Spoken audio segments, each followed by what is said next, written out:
这人态度明显有问题啊！我又不吃人，你躲那么远作甚？不知道的还以为我欺负你呢。可不就是欺负我吗？这老头欠揍是吧？蓝忘机见两人沟通不开，鸡同鸭讲，把正在那摩拳擦掌、虎虎生威的魏无羡拉到身后，正色说道：“这位先生，恶灵不除，贵府之人恐受其害。若您知道什么，还请如实告知。”那林老爷可怜兮兮地看着蓝忘机：“蓝公子，我真的什么都不知道。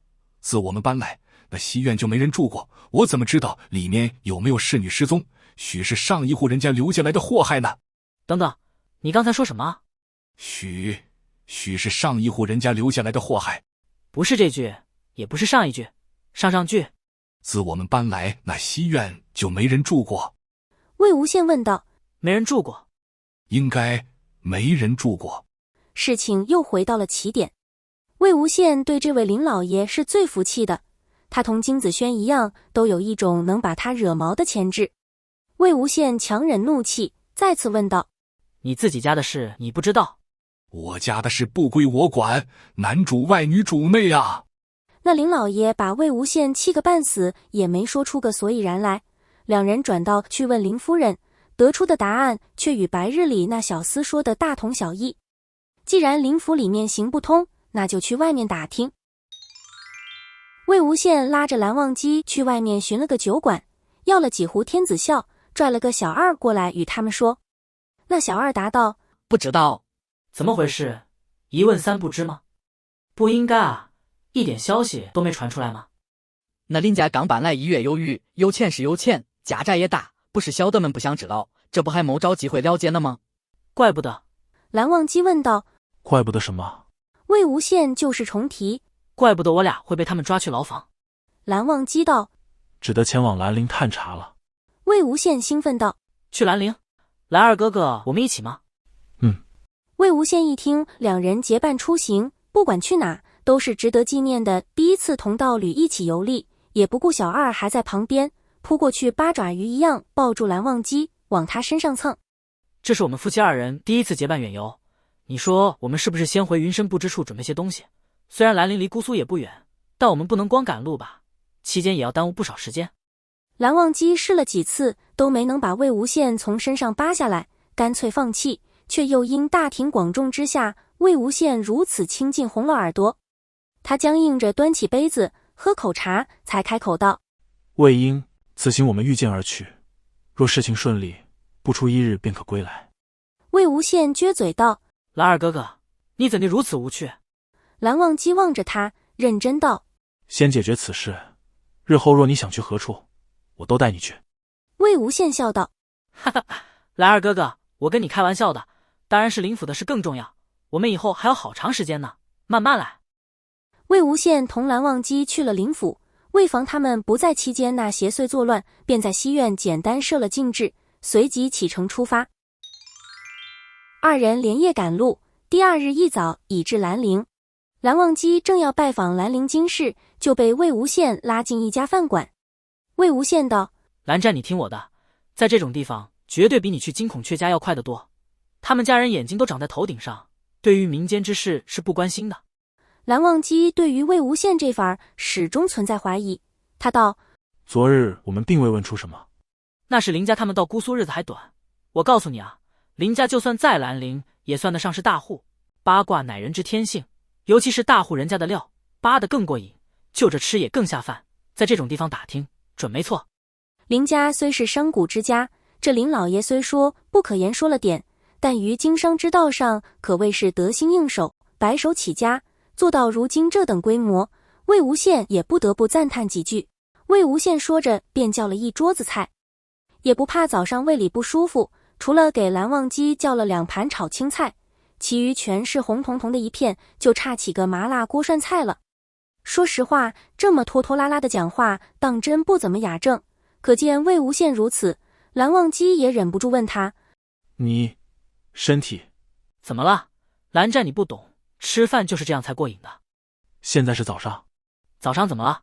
我半夜也这样吃。”蓝忘机不再答话，暗自想着日后定要注意魏婴的1日3餐，至少早上不能吃得如此放纵。魏无羡还不知蓝忘机此时的想法，大早上的就他吃肉配酒，辣乎乎油腻腻的，引得饭馆里众人一阵围观。魏无羡夹起一口菜，慢慢嚼着，半晌停下了，发了会儿呆，复又夹了口菜，满脸疑惑。蓝忘机见状，问道：怎么了？魏无羡道：这菜挺好吃的。蓝忘机以为魏无羡贪食，于是道：不可暴饮暴食。魏无羡笑道：不是，蓝湛你搞错了，我只是说这菜的味道同林老爷家的挺像的。别看魏无羡总与林老爷过不去，可他家那辣菜确实合魏无羡口味，也不知用的什么调料，味道很香，却不撩嘴，不喜吃辣的人也能吃。隔壁那桌一人道：可不就是林家的吗？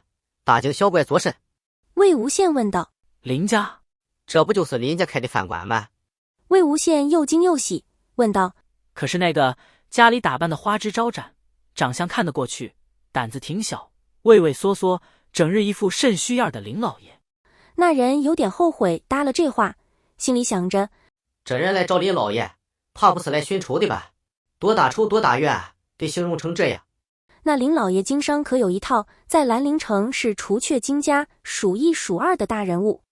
别看一张脸总是笑呵呵的，可这笑里是藏了刀的，眼睛一眯，气势甚足。他们这帮小老百姓见了都是要拜的，怎到了这人口里就如此不堪？魏无羡见那人迟迟不肯答话，也不恼，笑嘻嘻的陪着。我们二人从姑苏来，听过一户姓林的人家，又恰好尝过他家的菜，方才起疑。说着又偷偷向蓝忘机眨了下眼。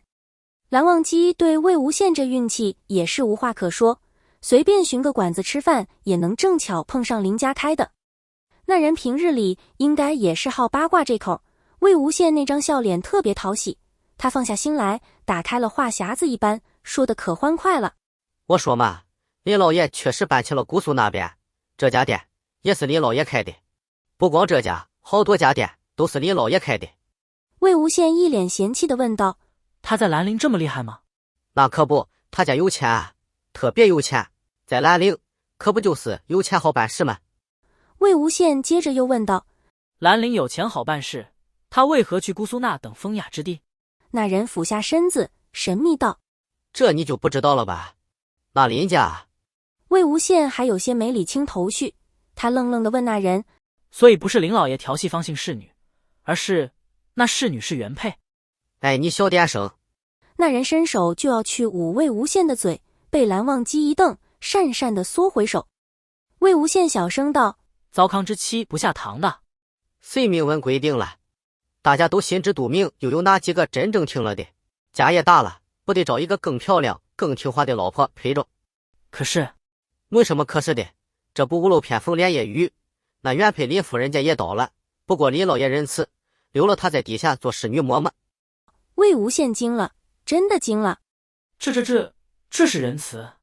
那人接着道：后来娶了大户徐家的姑娘，儿子也有了，这辈子不愁吃不愁穿的。听闻姑苏那边人杰地灵，就过去养老了。那续弦林夫人到底是嫉妒原配，看他不爽，寻了个夜黑风高的日子杀人灭口了。原配不甘，故化作怨灵出来作祟。二人出了饭馆，也没多停留，直接返回姑苏。两人回到林家大宅，林老爷坐在大厅喝着茶，听着魏无羡把来龙去脉说完，笑着说道：既知真相，那便灭了吧。魏无羡问道：你家夫人不得经官府审问下吗？